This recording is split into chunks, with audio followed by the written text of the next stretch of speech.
Welcome back to the second part of our paid advertising webinars. So last week we kind of got up to the point of looking at keywords and match types, and the last thing that I think I was talking about was bid strategies and the automated bidding options that Google has, but which do need enough conversions to actually work properly.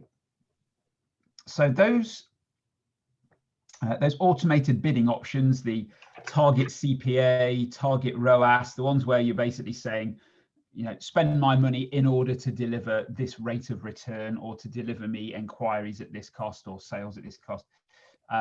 Those are essentially machine learning driven algorithms, which kind of take your conversion data and try and match that to profiles of users that have clicked on your ads. And those profiles can include things like the devices that people are using, mobile, desktop, tablet, also things like which of the websites they've visited, demographics, location, all these signals and data that Google has on the people that are searching on Google and other sites that they're visiting. And it's kind of automating the process, really, of working out which combinations of all those signals deliver the best return. But as you might recall me saying last week, that's fine if you've got enough conversions, but it doesn't always work as well as you want it to. And if you only generate a few conversions a week, you might never have enough data for those kinds of automated systems to work very well. So if you don't, then the chances are that you'll want to use manual CPC, the kind of traditional way of doing pay-per-click ads, where you set the maximum you're willing to pay for clicks for individual keywords or products.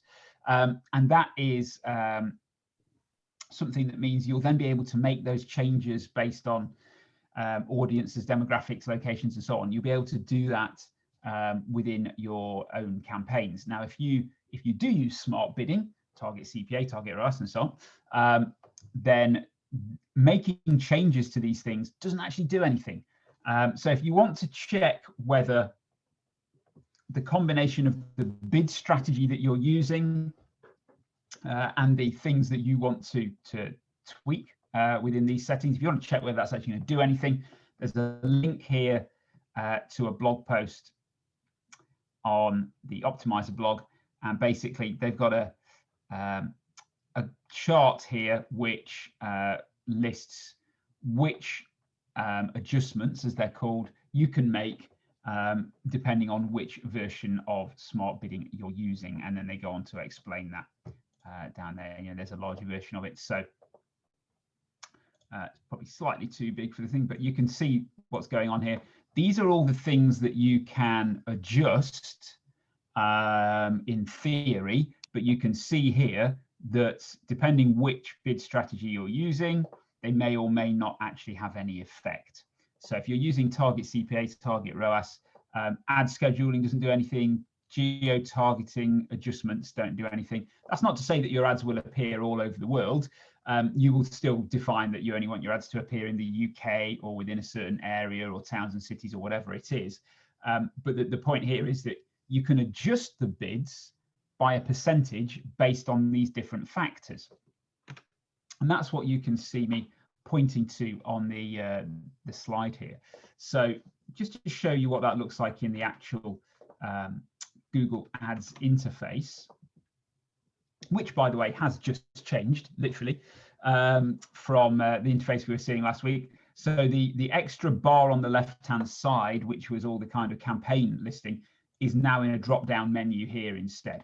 Same thing, but they've tidied it up, which is quite handy because you've got more width on the screen to be able to see all the columns of data, which frankly does help. So no massive change, but if you're expecting a grey bar, a dark grey bar on the left with all your campaigns in it, it's now here in the menu at the top.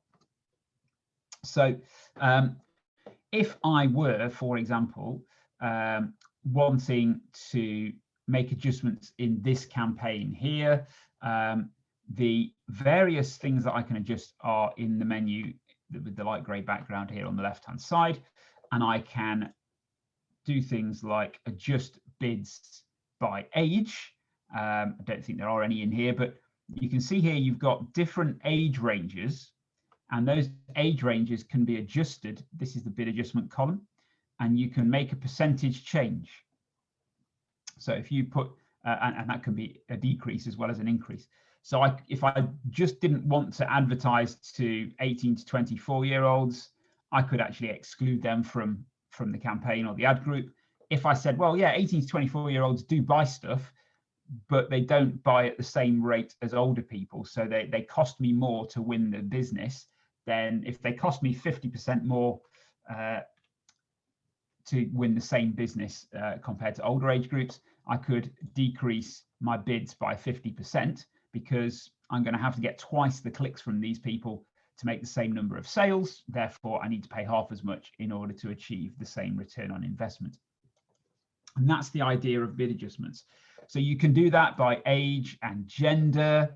You see there, females bid down by 29% because data analysis of this campaign shows that when we look at the data, women don't convert at the same rate as men, and therefore we have to pay less for their clicks. Otherwise, they're costing us more per sale, and that's not a good return on investment. So that's adjusted there.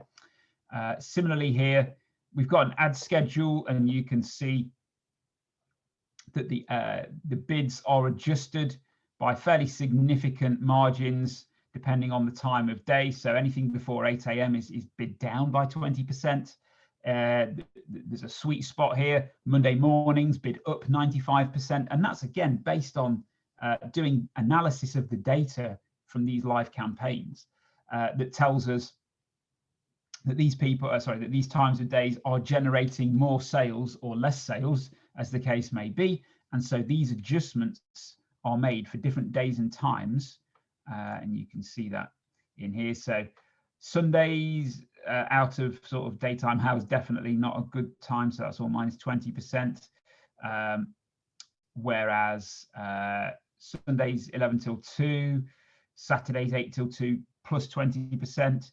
Friday afternoons, really good time to sell stuff for some reason, don't know why. And so all of these are adjusted, again, based on that data. So these aren't just random changes or an assumption.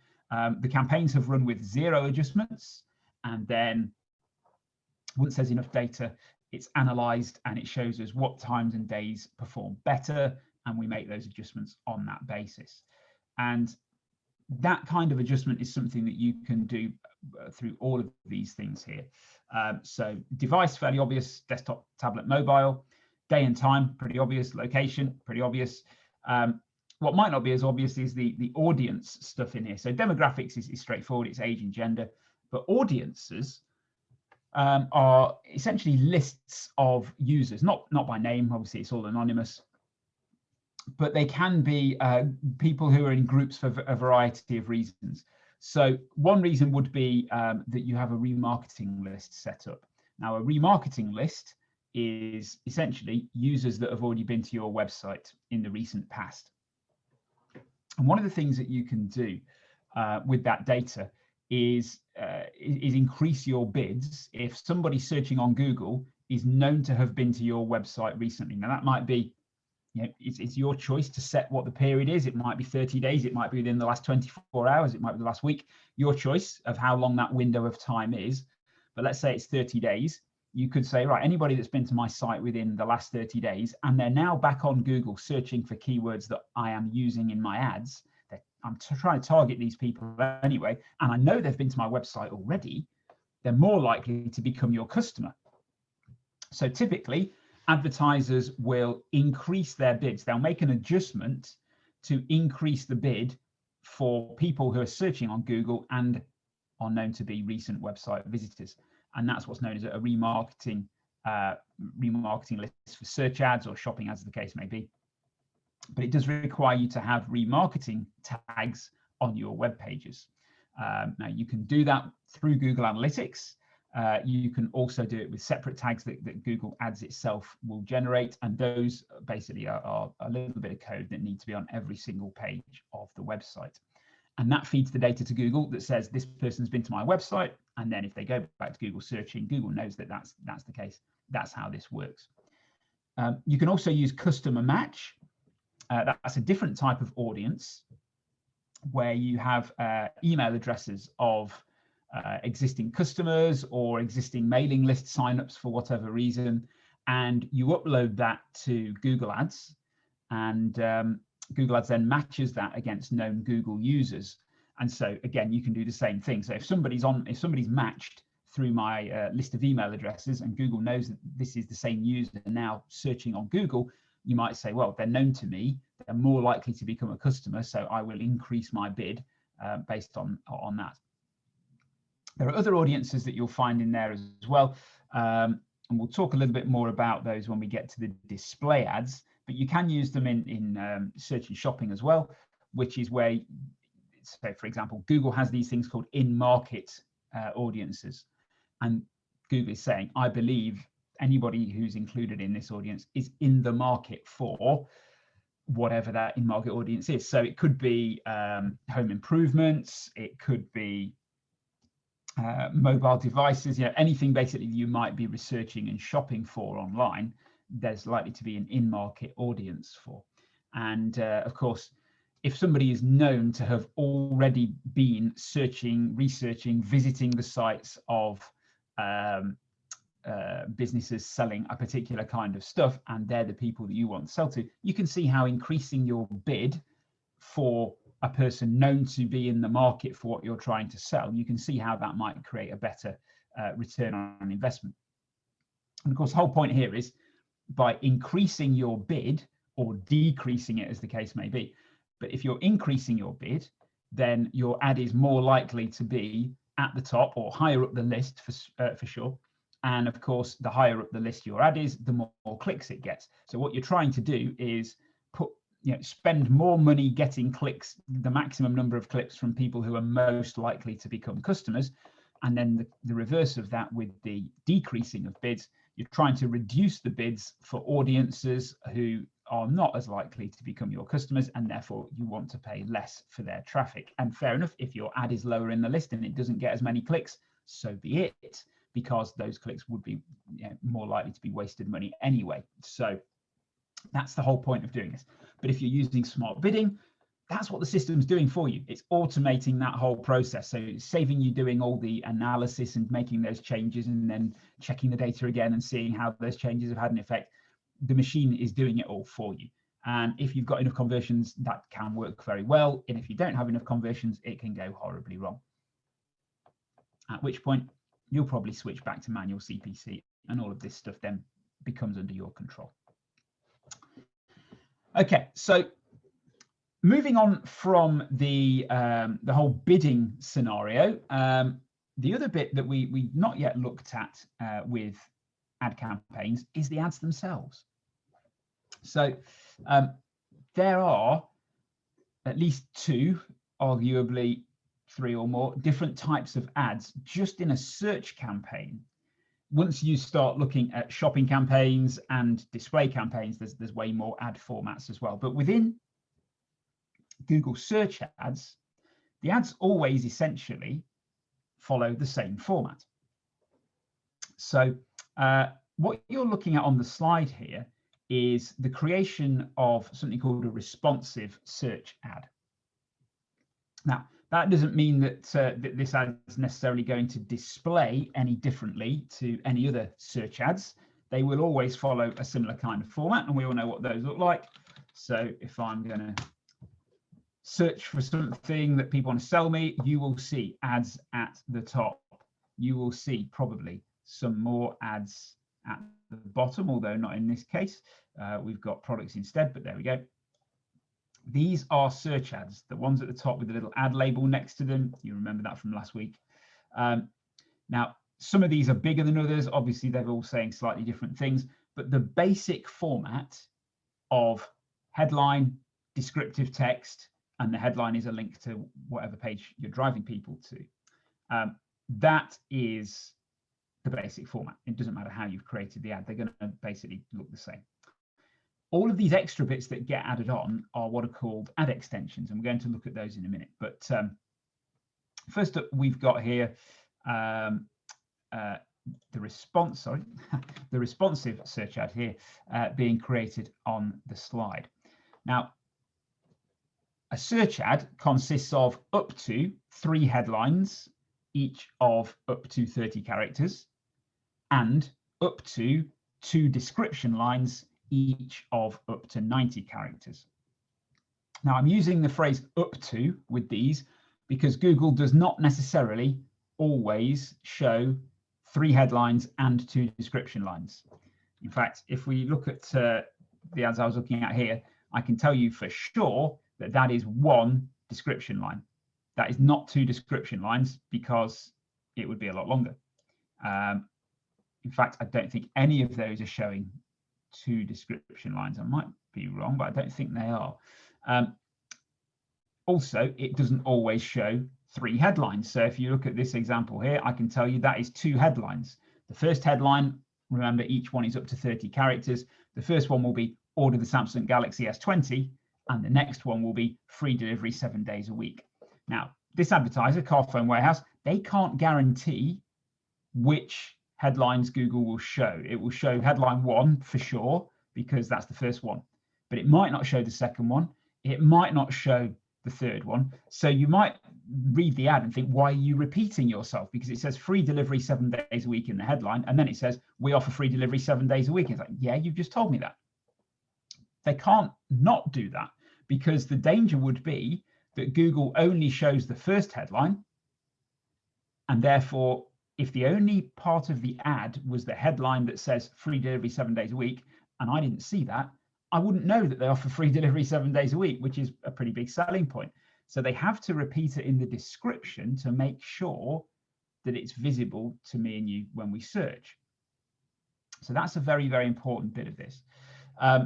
The other bits that get added on, these extra links, we'll come to those. Those are extensions. But the point here is your ad might display up to 3 headlines and 2 description lines, but it doesn't always. And probably more often than not, you will not see the full complement, 3 headlines and 2 descriptions. You might see 3 headlines, 1 description, 2 headlines, 1 description, 2 headlines, but it's rare to see everything all at once. So I'm going to search for something else just to see what we get. So here's an example where what you can see is, again, 2 headlines, but now we've got both descriptions. So each one of those lines is one of the 90 character descriptions that you get to use.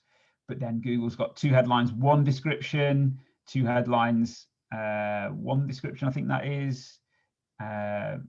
Possibly that might run to 2, but I think it's 1, and the same again. So as you can see, Google will mix them up as it sees fit. And that brings us to this idea of responsive search ads. So the traditional ad would consist of you writing 3 headlines, 2 descriptions, and writing them in a way which they still make sense and get the message across, even if not all of them are displayed. So even if Google only shows 1 or 2 of the 3 headlines, you're still getting your main message across. The third headline is almost like a bonus that may or may not get shown. Same with the second description line. May or may not get shown, so make sure you say what you need to say within the first description line. And you would write that and it would be a fixed thing. The 3 headlines and 2 descriptions bundled together, there's your ad, that's a fixed thing. With responsive search ads, you're really creating all the component parts and letting Google mix and match them together in order to determine what the best combination is to get the most number of clicks. So what you can see being created here is multiple headlines, not just 3, but I mean, really, you want at least 8 in a responsive search ad, and then 2 description lines down here, and you might add a third as well, because they can get mixed up as well. And basically what's happening as a result of this is that Google will create various combinations of the individual headlines and of the individual descriptions, and sort of show all these different combinations to different people as your ads are being displayed. And of course, it's measuring which ones get clicked on more and all the rest of it. And over time, it will start to show the combinations that get the higher click-through rates more frequently. So a little bit like the automated bid strategies, here you have the system doing the heavy lifting for you in a sense. It's running the testing and automatically optimizing which ads to show based on the data without you having to review it yourself, make changes, and so on. So Google's strong recommendation when you're writing ads is to write a responsive search ad in this way. My advice would be, yes, definitely do that, but also write some fixed ads as well, because that does give you a bit more control over the exact wording or combinations of these things. And you can then compare that against what the machine is doing with the responsive search ads, and you can see who wins. Maybe the responsive search ads are better. Quite often they are. Well, great, you're getting the benefit anyway. Sometimes though, you might find that your own ads work better. And if that's the case, then obviously you'll want to make sure that those are the ads that are used and change the responsive ones.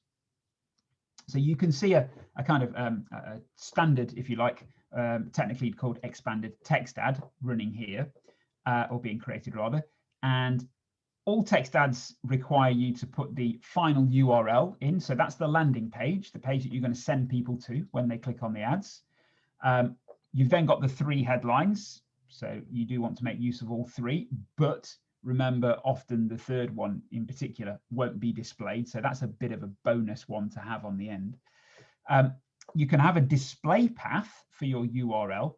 So you can see in this example here, although we're sending people to the home page of the website, we can actually put in the ad some keywords to make the landing page URL look more relevant to the keywords in question, even though /digital/marketing does not exist as a page on this website.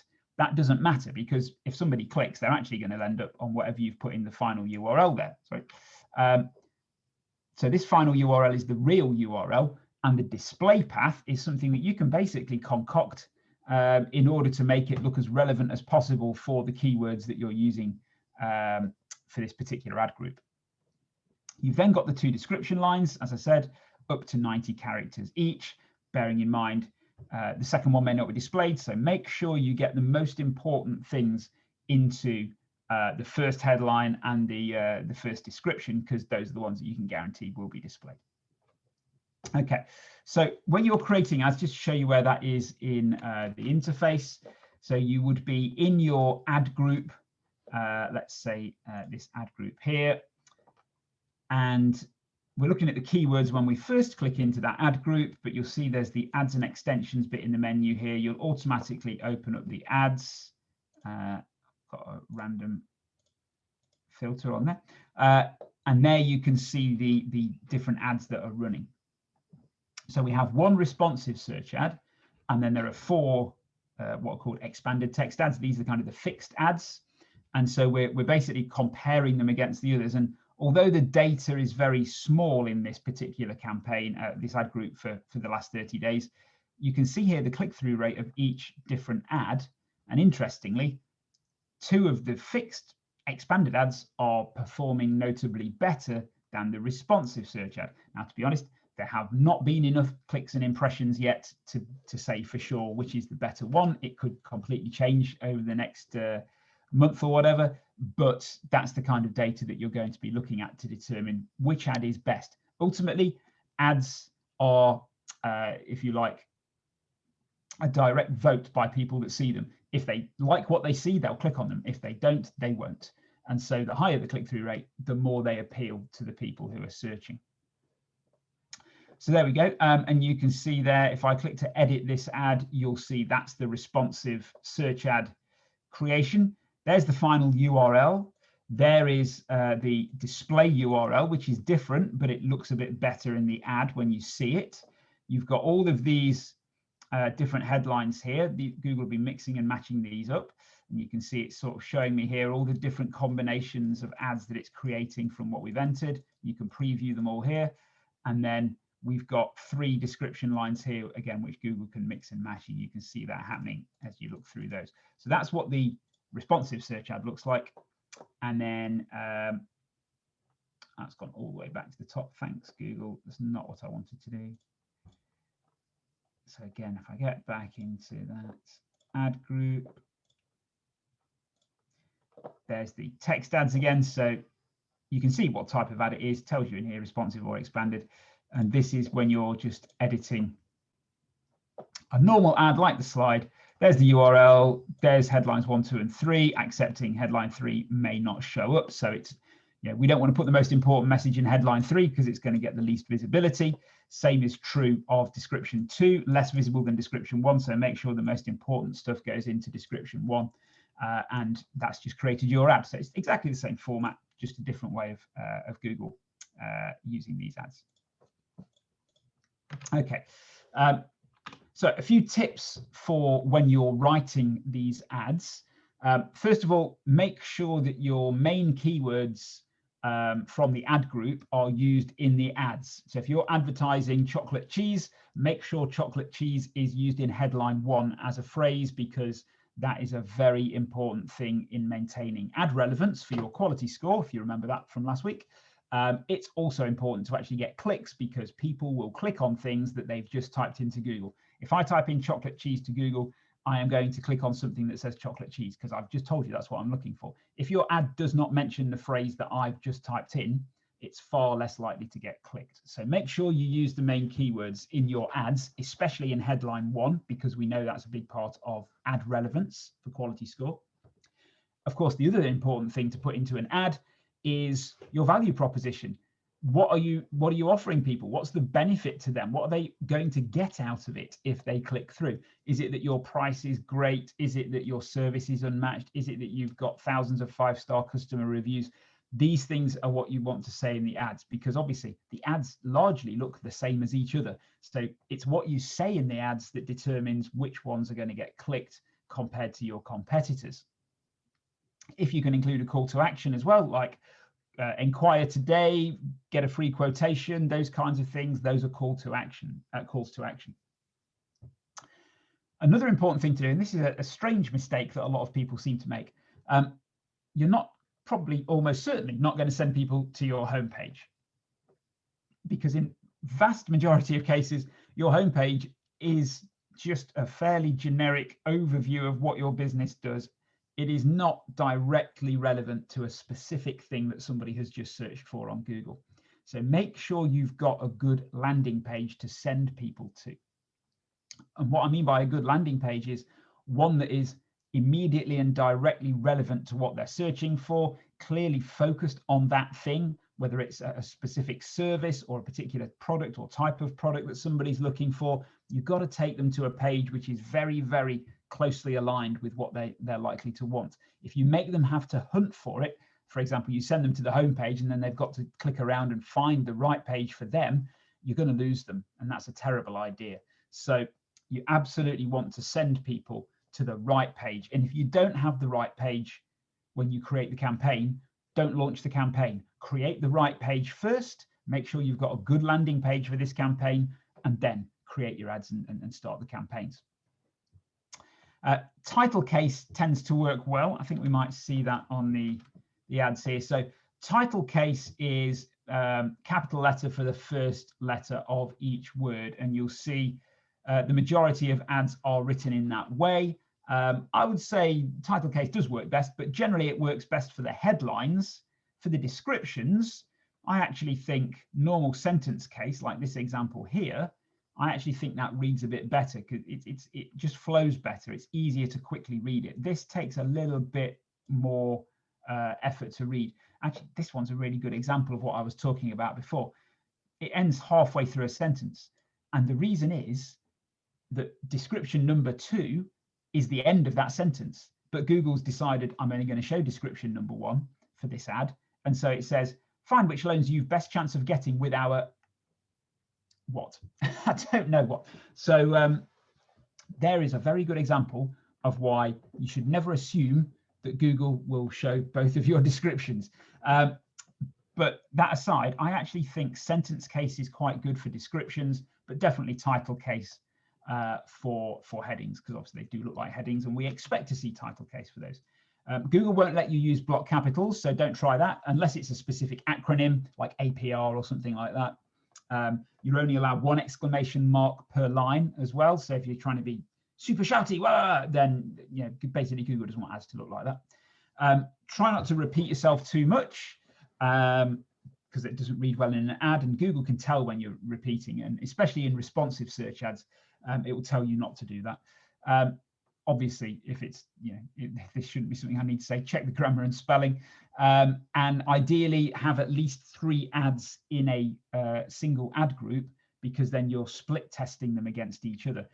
Very bad idea to have 1 single ad in an ad group, because then you've got no way of knowing whether that works better than some alternative. Even if you've got a responsive search ad, you should still have 2 expanded text ads, and then you've got that comparison, just like the example that I was showing you here, where we've got 1 responsive. Actually, we've got 4 expanded ads in here, but certainly 2 expanded text ads and a responsive search ad is a good way to go with that. Now, I did say that along with the actual ads themselves, there are these things called ad extensions, and they come in a variety of flavors and sizes and implementations.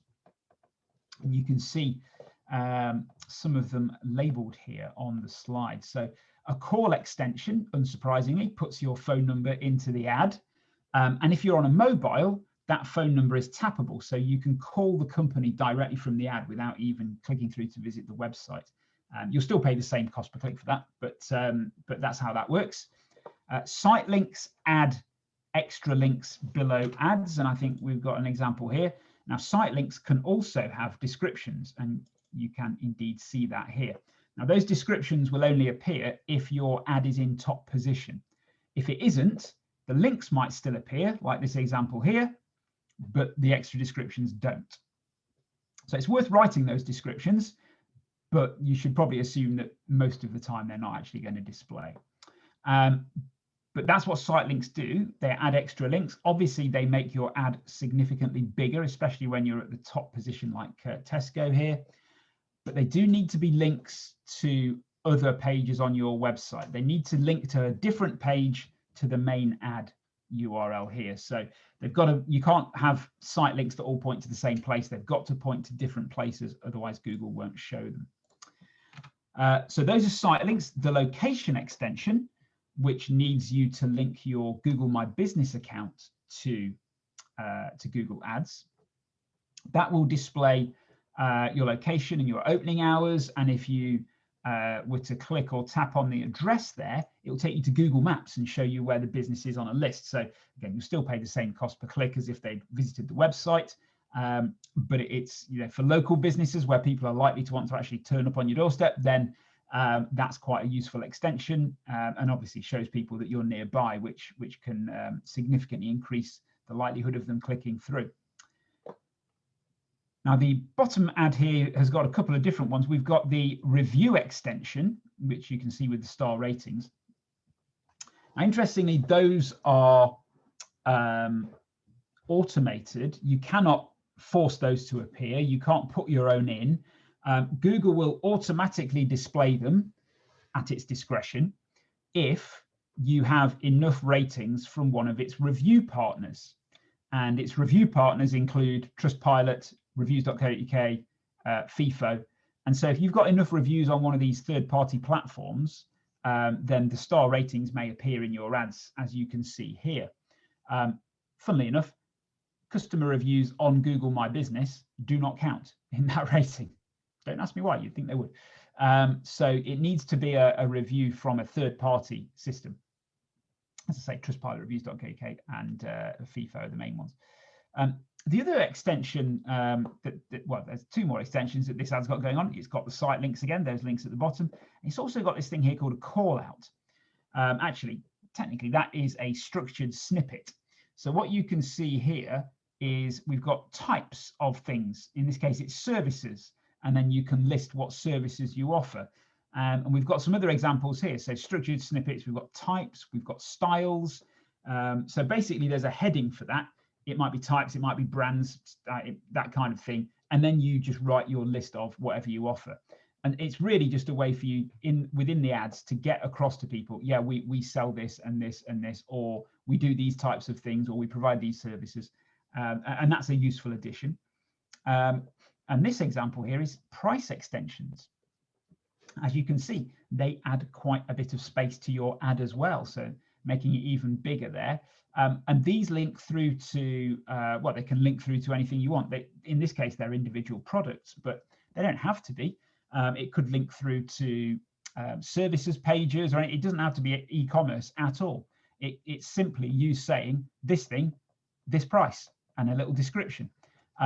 It can even be from this price, so you don't have to give a fixed price for something either. So you could say, I don't know, conservatories from £5,000, new windows from £400, whatever, and then just click through to your pages where you're trying to generate inquiries. It does not have to be an e-commerce thing to use that extension, but clearly you do actually need to put a price to something to use it. So that's a really useful extension as well.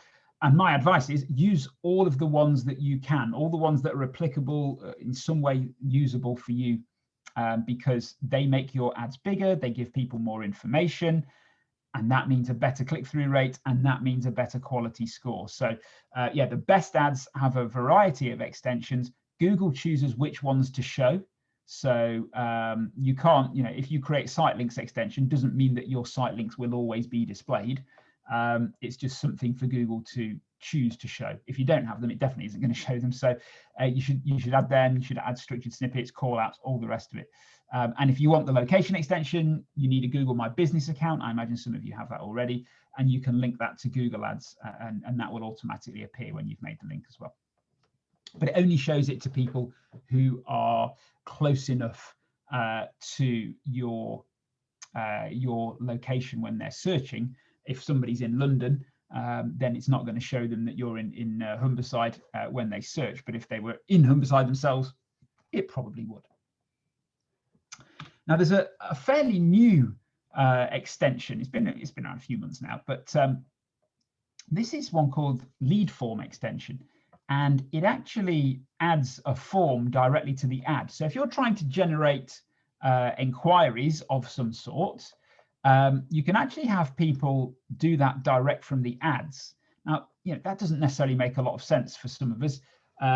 If somebody wants to, somebody needs to click through and read about the service that you offer, get some background on the business and so on, they're going to click through to the website. They're not going to fill out a lead form before they've even seen your website. But if you're generating leads for more sort of everyday kinds of services that people aren't too concerned about the business, they just want a quote on something for some reason, then this is something that you might want to make use of. So you can create this extension, and you basically choose from a call to action. There's learn more, I forget what the other ones are now, I'll go and have a look in a second. And then you have a little bit of text here, just up to 30 characters. But when somebody clicks or taps on that extension, it reveals a form that looks something like this example here. And you're basically, this is a pretty basic sort of thing, isn't it? So you can only ask for name, email, phone number, postcode. And that will actually be automatically filled out for people if they're logged in with Google and it has those details. So if I was logged into my Google account and I hit a lead form extension, it would automatically populate the form with my name and my email address in this example. So it's incredibly quick and easy for me to submit my details. Now, if you're just running a campaign to get people signed up onto a list for some reason, or you're just trying to generate as many inquiries as possible, and you've got a call center to deal with those people or something like that, you can see how this could work rather well. So that's one extension that you might be interested in taking a look at as well. Not for everybody, I appreciate, but it can be quite handy. So just to show you where those live, again, you're in an ad group here, so you can view the ads as we were before, and you'll see that extensions is in the same bit of the menu there, and it lists those different extensions here. So here are our site links, and if you've got some, it shows you what they are. If not, you can click to add an extension up here. So site links, as you might remember,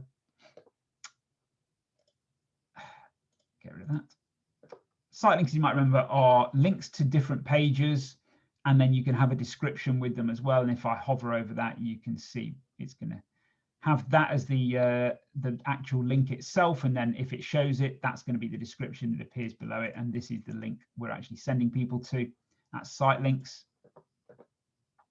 Here we've got call outs, and you can see call outs are basically up to 25 character declarations really of things that you do. So they just added to the bottom of the ad here: 10-year warranty, energy efficient, easy installation. Great. They're just little statements that get listed. Google usually shows 4 of them.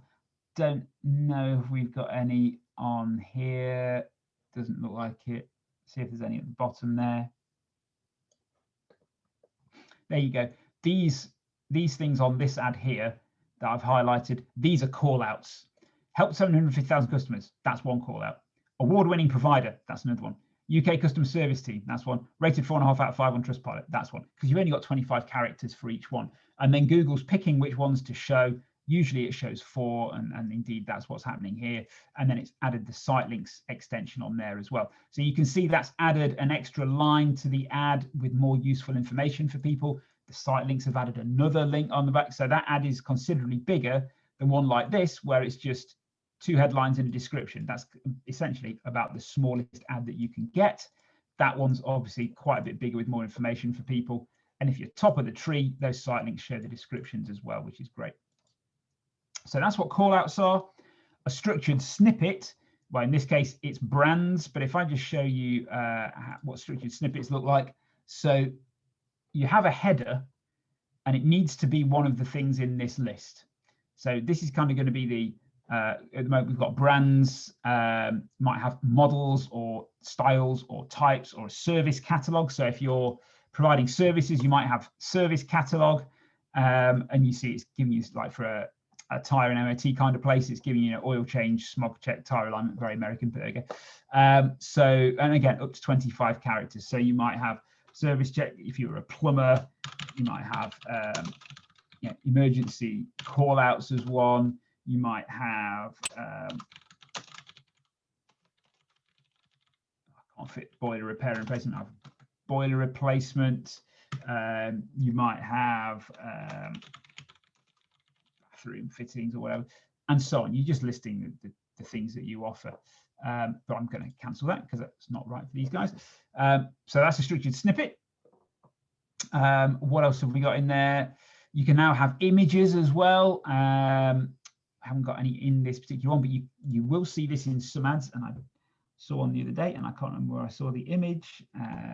Let me try and pick something out. Probably not going to do it. Come on, sweet. No, it's not going to show me an ad in there because it's got shopping ads. Well, sometimes you will see. See if I can get some pictures of what that looks like. And usefully, Google doesn't actually show you what the ads look like. Oops. There we go. So you might actually get an image showing next to the description in the ad. That happens on desktop as well as mobile. There you go. There's another example from Hugo Boss. So that's what the image extension does. Puts a little square image up like that. Obviously gets more attention because images definitely get looked at more than text. So would be useful to have your image extension as well. If you want the call extension, you put your phone number in, as simple as that. Here are some price extensions. We saw examples of those before. There is a promotion extension you can use as well, which can just be a declaration of fact if you're running a sale or something. But you can also have it include a promo code, for example, or orders over kind of thing there, and you can have start and end date, so it automatically appears and disappears as and when, if it's a sale or a time limited promotion. So lots and lots of extensions that you can make use of. Not all of them relevant to every type of business, I know, but basically my advice there is use all of the ones that you can that are relevant to your business, because the more that you have, the bigger your ads are likely to appear, the more information you get over to people, and that increases your click-through rate, and that helps your quality score. Which brings me on to quality score. So quality score, you'll remember, I hope, from last week, is a score out of 10 given to every keyword that you have in each ad group. And you can see the quality score column in the reports here. We might see that if I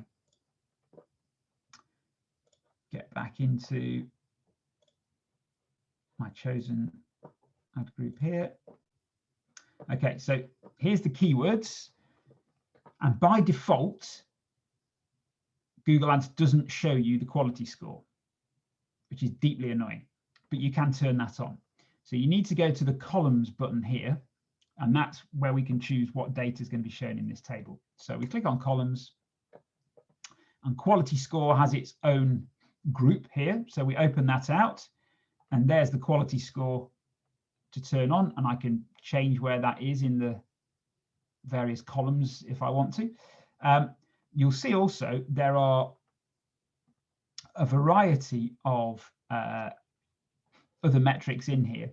Your historical quality score, and then the component parts of quality score: expected click-through rate, landing page experience, and ad relevance.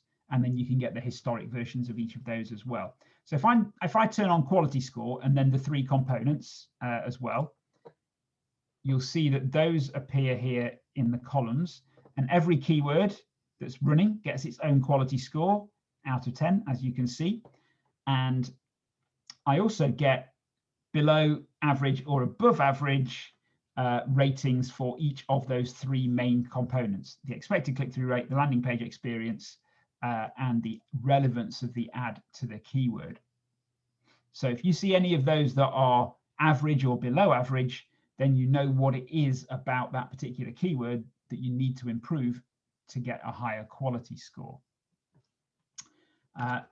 So the slides are just showing you how to do that. Go to columns, click modify columns, open quality score, turn it on, bang, away you go. So I did talk about this quite a bit last week, I know, so I'll just recap on that. Quality score is something that directly affects ad rank, and that directly affects your position in the ads on a search results page and the amount of money that you pay for the clicks that you get. So it's a very important thing. The biggest single factor is the click-through rate. So if you've got a low click-through rate for a keyword, you probably need to bid higher to get your ads higher up the list, which then will get you more clicks and a better click-through rate. But it also includes the relevance of the ad to the keyword in question, and the relevance of the keyword to whatever's on the landing page you're sending people to. So there's another reason why sending people to your homepage is a bad idea, because if I've specifically searched for a type of door, that's probably not mentioned on the homepage of this door's website, and therefore you're going to get a poor quality score. If you send them to the particular model of door, you've got the page for it, obviously it's going to be high relevance, so you get a better quality score.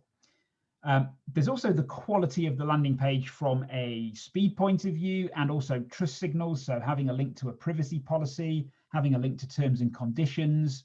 These are factors that Google's using as well. And your overall complete account historical performance.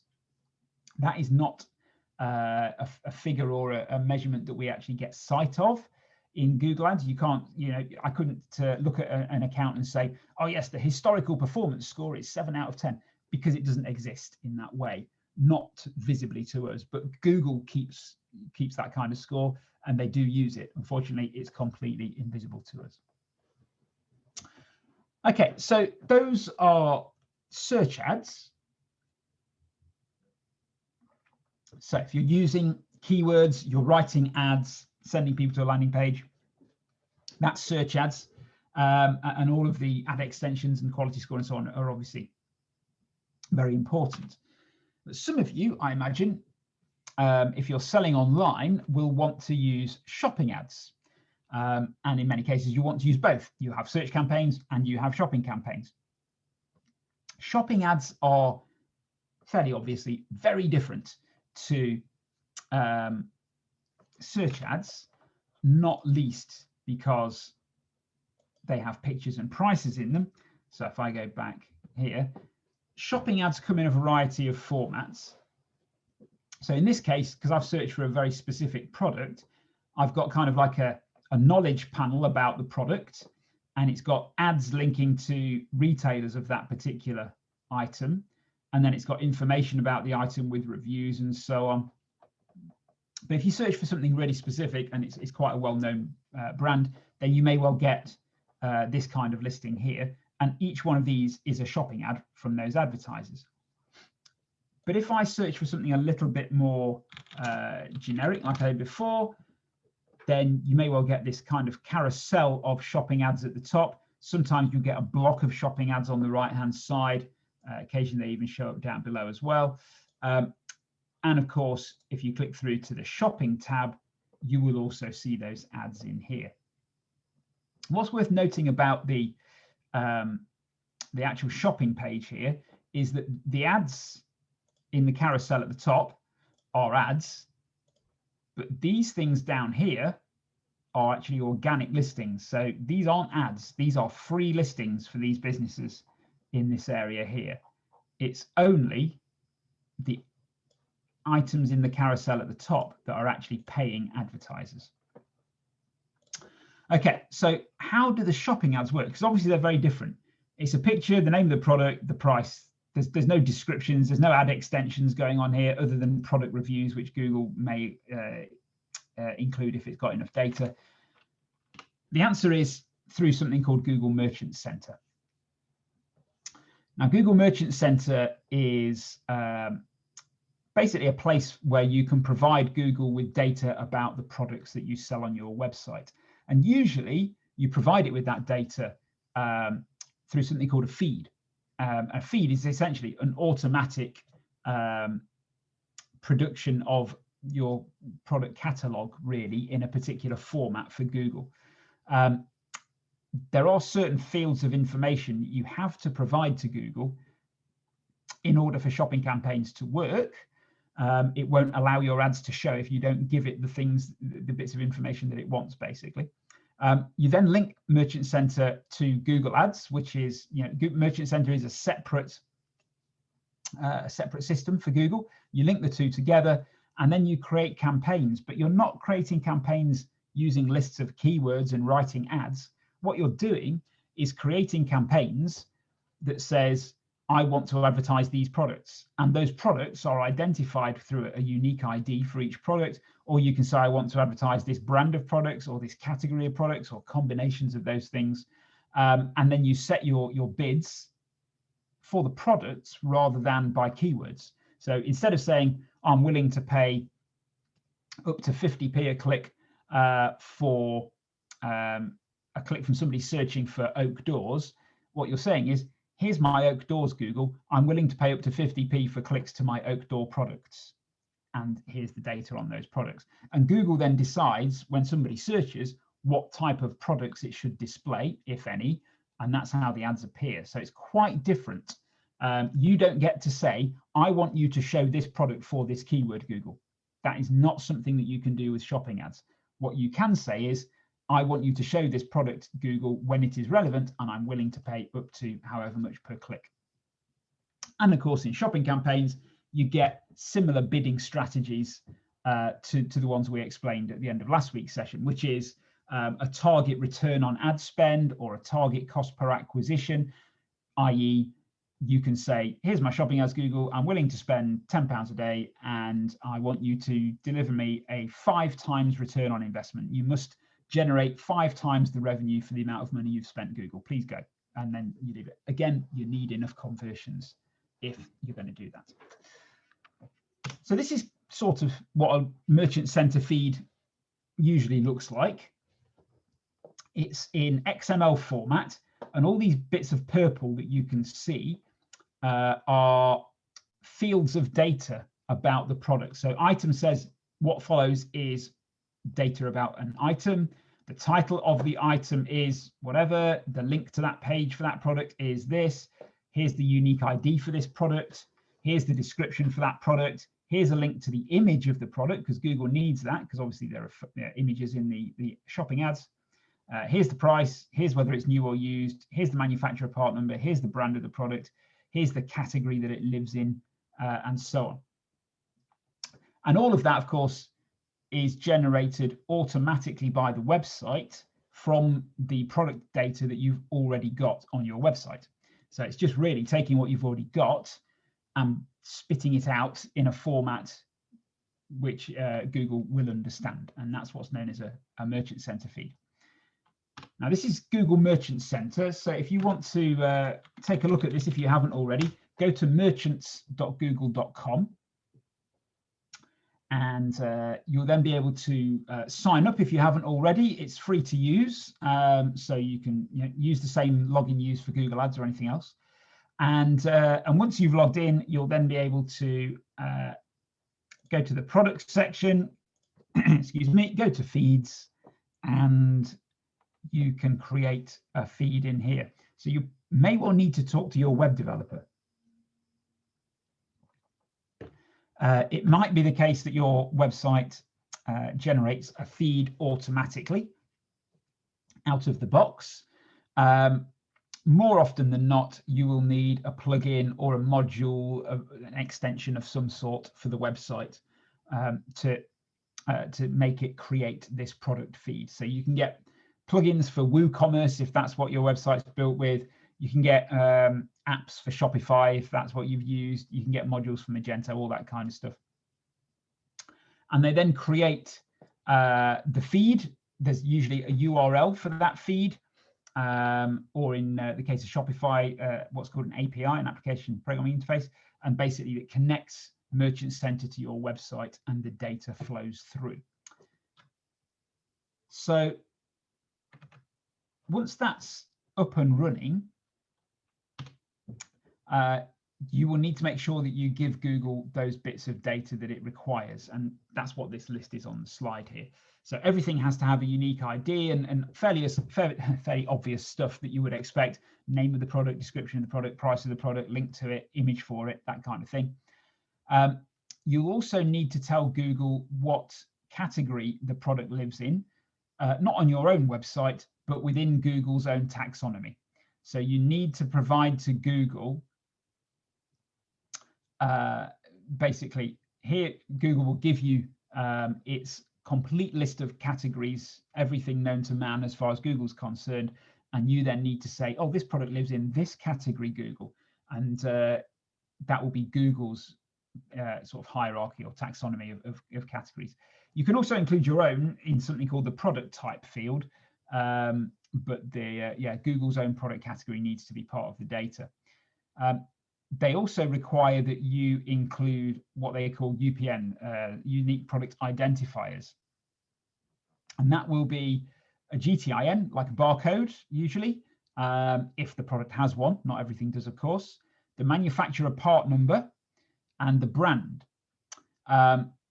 If you don't have those identifiers, so for example, you're making your own stuff, so you don't have barcodes for it, there's no manufacturer part number because it's your own stuff, you don't need one, then you can use something called identifier exists false. And that tells Google these products simply don't have these things, Google. But if they do, and you pretend that they don't, then Google will penalize you by not showing your products, basically. It will warn you that you're not complying with its rules. It will say, I believe that you can have GTINs and manufacturer part numbers for these things. If you don't provide them to me, I'm not going to let your ad show. So you do need to have all the data in place. And when it comes to actually creating ad campaigns from those, this is how it works. In fact, I can log into the account here and show you that. So we've got, let's use this one here, shopping campaigns, where this might be a bad example actually, but let's try. So here we've got a product group called internal doors, and within that product group, all these numbers, they're actually the unique IDs of each individual product. And you've got data for every one of those products. You remember this from last week: impressions, clicks, cost, the cost per conversion, the conversion rate, the average cost per click. You've got all of that in here. And if I hover over the ID, it tells me what particular product that is. This is the 30-inch Galway oak internal door. This is the 30-inch Edwardian 4-panel. God knows what that is. There you go, vertical grain, etc. So you can hover over the IDs to work out what the products are. But what essentially is happening here is you're bidding on individual products. You'll notice there are no keywords in any of this. So I can't say I want this product to appear for this keyword. All I can say is I want to advertise this product, and the maximum I'm willing to pay, or my bid strategy is it's got to return a certain amount, and that's how it works. But keywords do still exist. Not in this particular example because of the nature of the campaign. Willing to bet that I don't get the right kind of campaign in here. That's going to annoy me.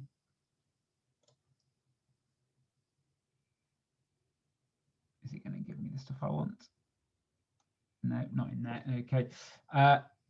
What I'm actually looking for is something called negative keywords. But I'm not sure we will get negative keywords in most of these campaigns. And the reason that I'm looking for that is just to make, there we go. So we've got that in here. So here you've got another shopping campaign. And again, you can see this is kind of hierarchical. There's a category and a subcategory and another subcategory, and it's products within this subcategory that we're advertising in this particular ad group. And then there are the particular things themselves, each individual product. But here I'm able to look at the search terms for that particular ad group. So this is what Google is deciding to show my product ads for. My shopping ads are appearing for these keywords. Now, that's not my personal choice. That is Google saying, I believe that your products are relevant to all of these search terms. But if I see search terms in here that I don't think are very good, they're not relevant, or they're not likely to convert, I do still have negative keywords at my disposal. So you might remember that from last week, where you can make lists of keywords that basically say, if you use these terms, my ad should not be displayed. So it blocks the ad from being displayed. And we've got some of those in here. So, you know, if people, this is a slippers retailer. So if somebody's looking for slippers specifically from different brands that aren't ours, or shops that aren't us, then we're blocking that, because, you know, if you're specifically looking for slippers from Tesco, you are not our customer, so that's blocked, for example. And you can still do that in shopping campaigns, but not with all bid types. So if you're using a bid strategy of just get me the most conversions, or get me sales at 5 times return, or whatever, you've basically, Google is going to decide what the negative keywords are as well. So it's not something that will be in your control. But if you're using a normal kind of cost per click strategy, and you can see in here, each individual product, although they're all the same, each individual product has its bid, just like a keyword would do. If you're using that kind of bidding, then you can use negative keywords as well. So some tips if you do want to use shopping ads. Use negative keywords if you're using the right bid strategy, like I've just shown you. Just like with keywords and search campaigns, it's better to have small groups of closely related products when you're bidding manually. So if you're going to do what we're doing here and actually set the bids individually for each product, then it's better to keep them in small groups that are tightly themed. You know, don't just, if you've got lots of categories of products, don't put them all into one place. But the reverse is often true if you're using the automated smart bidding. So if you're going to use a bid strategy that says, get me a 5 times return on my spend, please, Google, then actually that can work better, usually does work better, when all your products are in one place in one single ad group. So you will find that, you know, performance varies depending on the settings you've chosen when it comes to that. What you do want to do, and this is a mistake a lot of people make, what you do want to do, split it out like this, because technically you could create an ad group here and basically say, yes, anything in this category, bid on it, without splitting it into every individual item.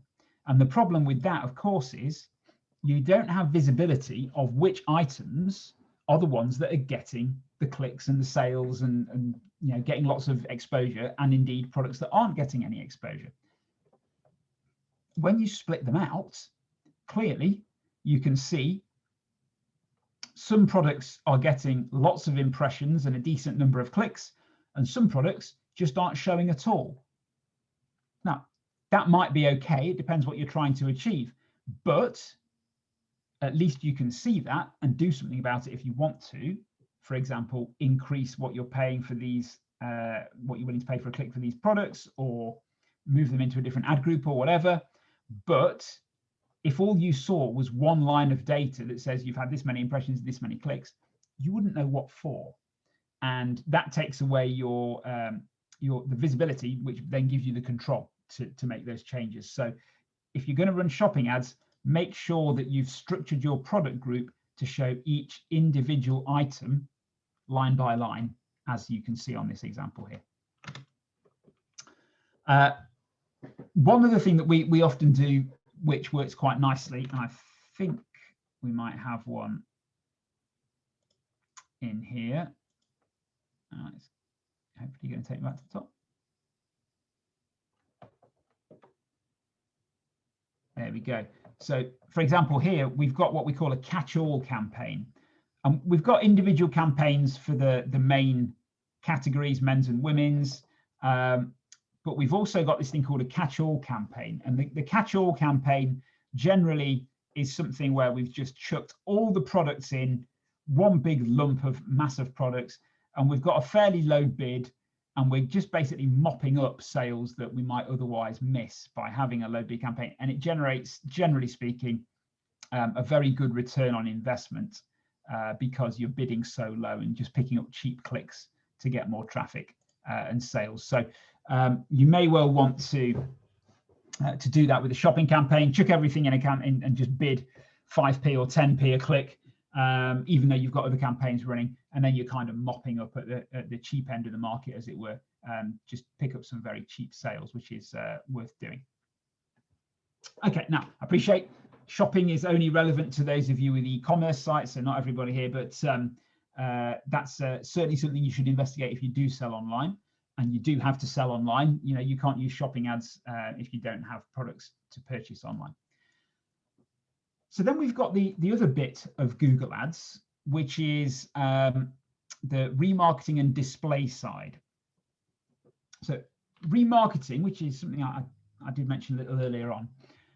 Remarketing is where you can identify that somebody has been to your site in the recent past. And this works by a bit of code on the page, dropping a cookie on the user's machine, and the presence of that cookie means they are a member of your remarketing list, to use Google's terminology. And you can either do that with Google Ads' own remarketing tag, or you can use Google Analytics to do it. So if you've already got Google Analytics installed on your website, you can create remarketing audiences or lists from within Google Analytics. But what you'll need to do is, probably don't have the permissions on that one to do it, so we're going to hit. What you'll need to do is go to tracking info, data collection, and make sure you turn on what's called advertising features, and then you'll be able to turn on data collection for Google Signals. But what you need to do is turn on advertising features to do this. And you need to comply with Google's requirements. So when you do this, you'll see there's a link to the Google advertising features policy. And that document tells you this is what you must do if you are going to use this feature. You've got to tell people in your privacy policy that you're doing it. You've got to give them an opt-out feature. You can give them a link to use this thing called the opt-out browser add-on if they don't want their cookies used in this way. They can stop it using this. You've got to do all of that because it's all kind of GDPR related. But once you've turned it on, you can then use your Google Analytics data to create audiences. So we see down here audience definitions. There won't be any in here, I don't think. And there we go. Enable remarketing. Yeah, do that. And then add destinations. I can add it to my Google Ads account, which I not actually going to do in this case because that's not the right one, and then enable that. And then you can create audiences in here. And audiences they're just definitions of visitors by metrics, really. So you might have just basically anybody that visited the website. Could be as simple as that. But you can also have lists for things like people who visited the website and spent more than 5 minutes on the site, or people who converted, or people who visited within the last 24 hours, or people who visited a particular page or landed on a particular page. So you can create some pretty specific audiences. But one crucial thing is, if there's not enough people in the audience, it won't be of any use to you. So you don't want to create really specific audiences and then find out that there's only 2 people in a month that match those conditions, because it's not going to work. So for most of us, a kind of everybody that visited the website in the recent past sort of audience is the way to start with it. If you've got a busy website, if you get tens of thousands of visits a month, then being more granular with those audiences can make sense. But if you're only getting hundreds of visitors or a couple of thousand visitors a month, then you're probably just going to need to stick to the everybody who's visited my website in the last 30 days kind of definition. So you can use Google Analytics to do it, or you can use Google Ads. And if you go to Tools and Settings, and you go to, I've got to remember where this is now. Where does that live in here? It's so long since I've used it, because I always use Google Analytics to do it. Generally, I would advise you to use Google Analytics to do it anyway. But what I actually want is apparently not immediately obvious in there. That's annoying. Audience Manager, sorry, that's probably what I need. So you go to Audience Manager, and if you click to add an audience, choose website visitors, and basically you give that a name. So this could be all website visitors. It's going to be, visitors of a page. That's fine. Match any of these. We don't need to worry too much about that. No. Create segment. Oh, okay.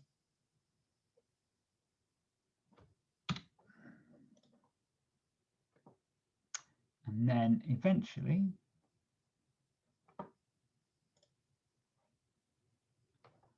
if I click on this here,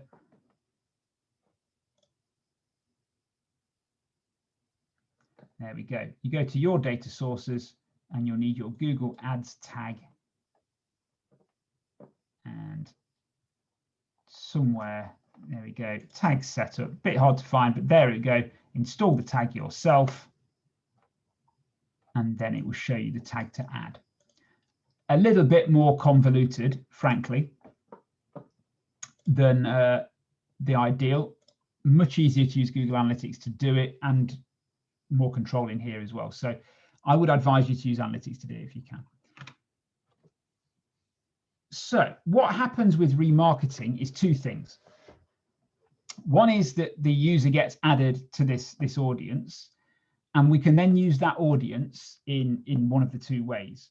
You can use the audience to bid adjustments in your search and shopping campaigns, which is what I was talking about earlier on. But you can also use it to display ads to people on third-party websites, simply because we know that they've recently visited your website. There are also dynamic remarketing ads, which pull product data from Google Merchant Center, and you'll have seen some of these yourselves, I'm sure, when you've been browsing around an e-commerce site, and then you see an ad with a carousel of products, and they're all the products that you were looking at yesterday. That's a dynamic ad. It's not just showing you an ad because you were on the website.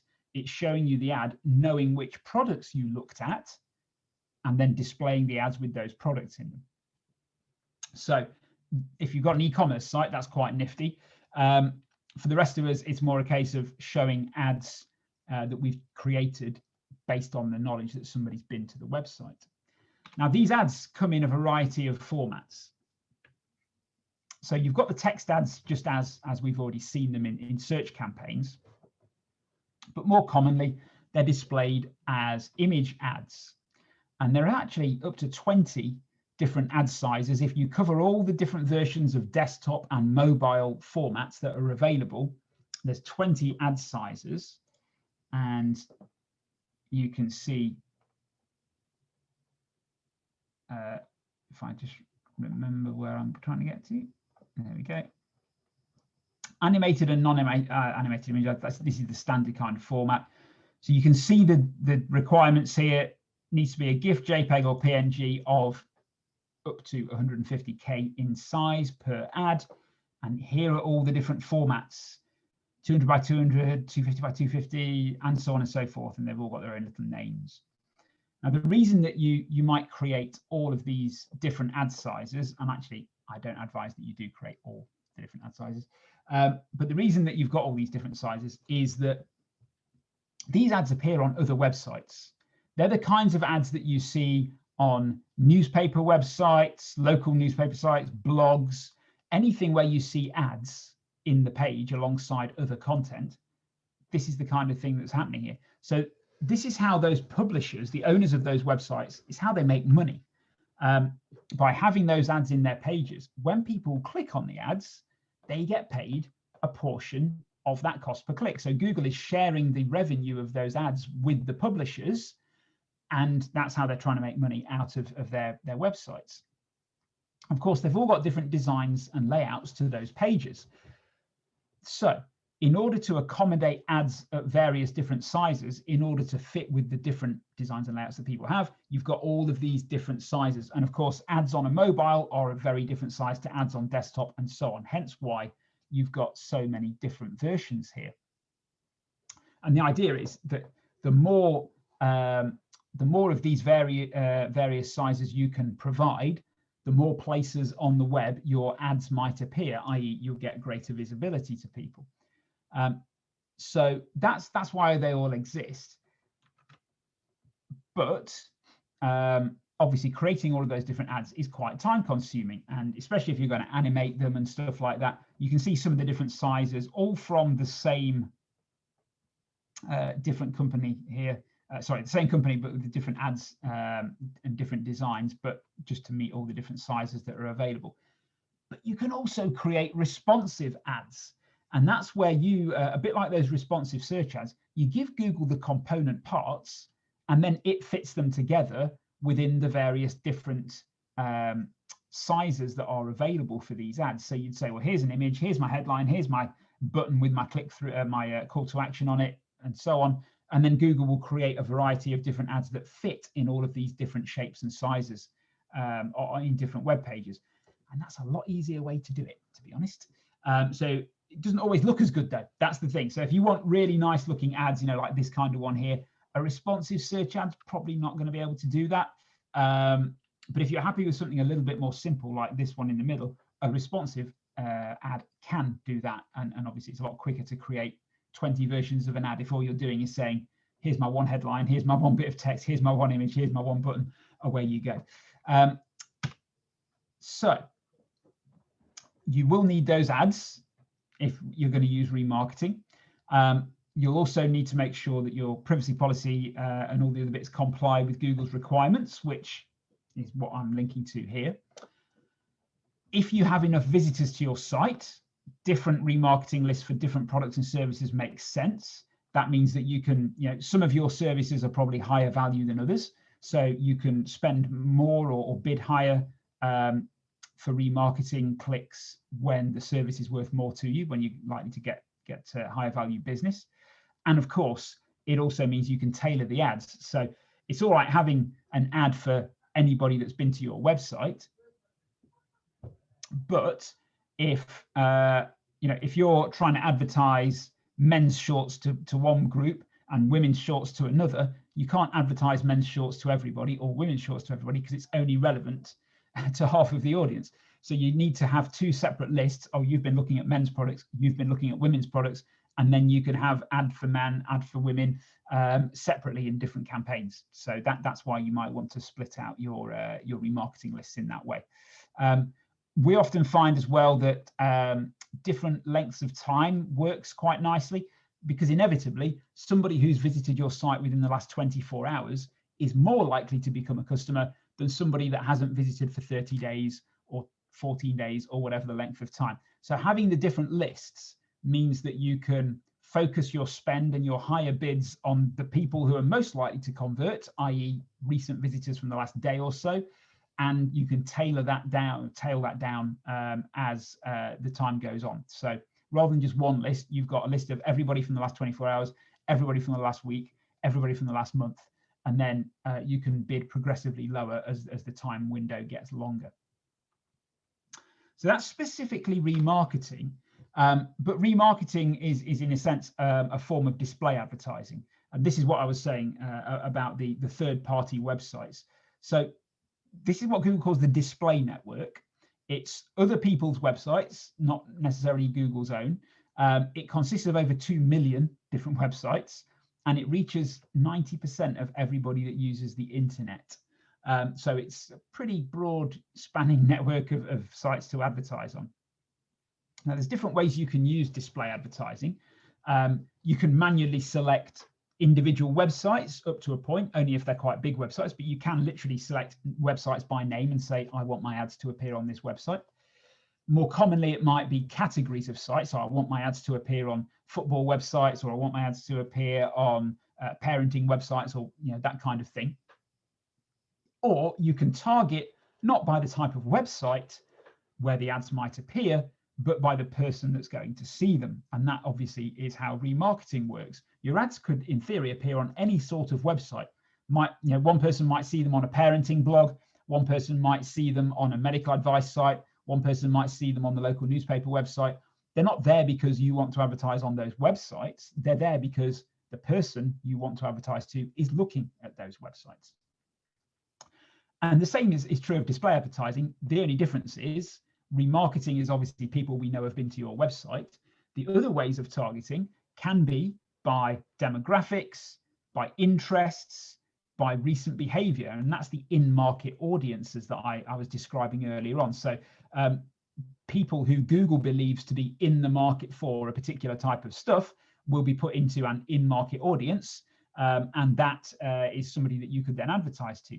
You can even advertise based on the content of web pages, and actually that's the original form of display advertising for Google, where essentially Google, the search engine, analyzes the content of the web page and says, oh, I can see that this is about credit cards.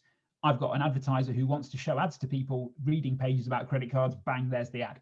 So that's what's known as contextual advertising. Actually, not very commonly used anymore because the other forms of targeting are better. You can, of course, also exclude sites you don't want to advertise on. Typically, anything with dubious content, adult content, that kind of stuff. And also, commonly, people will exclude mobile apps because mobile apps are generally a very, very, very low quality of click-through. So it's better to not advertise on apps in most cases. Will it work for you? Well, it's fair to say the display network or any kind of display advertising has a much, much lower click-through rate, much lower conversion rates, but generally much lower cost per click as well. So I suppose the simplest way for me to explain this is I would not use display advertising until I'm doing as much as I possibly can with search or maybe shopping advertising. I would focus on those. Display advertising is good for remarketing, definitely. It's good if you need to get the message to a large number of people at a relatively low cost, but don't expect it to turn a direct return on investment for most businesses. It's way less targeted than somebody who's typed keywords into a Google search. And if you are going to use it, always use separate campaigns. Do not mix search and display in the same campaign. Okay, so the last thing that I want to talk to you about as we come to the end of the webinar is measurement. So you've just seen me talk about a Google Ads tag. This is what Google calls the global site tag. And this is how Google gets data about what's happening on your website. Now, if you link Google Analytics to Google Ads, you don't actually need this. But if for some reason you can't do that, then you'll need to get this bit of code added to every page of your website. You can then tell Google when something happens. For example, somebody submits your inquiry form and sees the thank you page, or somebody clicks the submit button or something like that. But you're probably going to have to talk to your web developer about adding that if that's the case. But as I say, the good news is most of us don't need to do that because Google Analytics is capable of doing it itself. And when you link the two things together, not only do you get your Google Ads campaign reports in Google Analytics, which is what you're looking at here on the slide, so you can see the campaigns and how much you've spent and all the rest of it, but you can send that data in the other direction as well. So when you have goals in Google Analytics, which is measuring conversions, so somebody's sent you an inquiry, somebody's made a purchase, somebody signed up to your mailing list or whatever, you can create goals for that in Analytics. And that data then gets pushed back into Google Ads as conversions. So you never need any of those extra tags. The two things linked together work in concert rather nicely. And the same is true if you have e-commerce tracking. So if you sell online, you absolutely want to have this working in Google Analytics. It's where all the data about what you've sold, how much money you've taken, all the rest of it goes. And of course, that links into Google Ads. So when you set a target return on investment, for example, this is where the data is coming from for Google Ads to know how much money you're making and what your rate of return is on the campaigns. So very, very important that you get those two things set up. They're largely the same. The only difference is Google Ads will take credit for any conversions after an ad has been clicked. Analytics will only give you credit, will only give Google Ads credit if it was the click that generated the conversion. So if I click on an ad this morning and leave your website and I come back tomorrow, go direct to it, Analytics is going to give credit to direct, whereas Google Ads will take that credit. So you can see differences between the two, even when they're linked together, but largely they will show you the same thing. And if you really want to, you can track phone calls as well. Google Ads does have a call tracking service. There are third-party services that do this stuff as well. And it works like this. In fact, I can, if I just turn off my ad blocker, one last thing to show you this afternoon, not my ad blocker, but if I just disable that for a second. If I visit this website here, if you watch the phone number at the top, you see, I hope there, that number changed. So it started off there and it switches to this other phone number. That's a tracking phone number.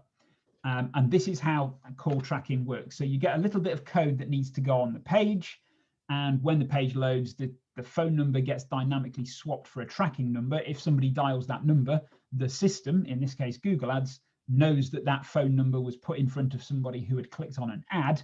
And so you can say, oh, I've generated this many calls from my ads because the numbers they've been calling have been tracking numbers, which, you know, they go through to your main line, obviously, but initially the number dialed goes through Google's tracking system first, and that's how it knows how many calls you've had.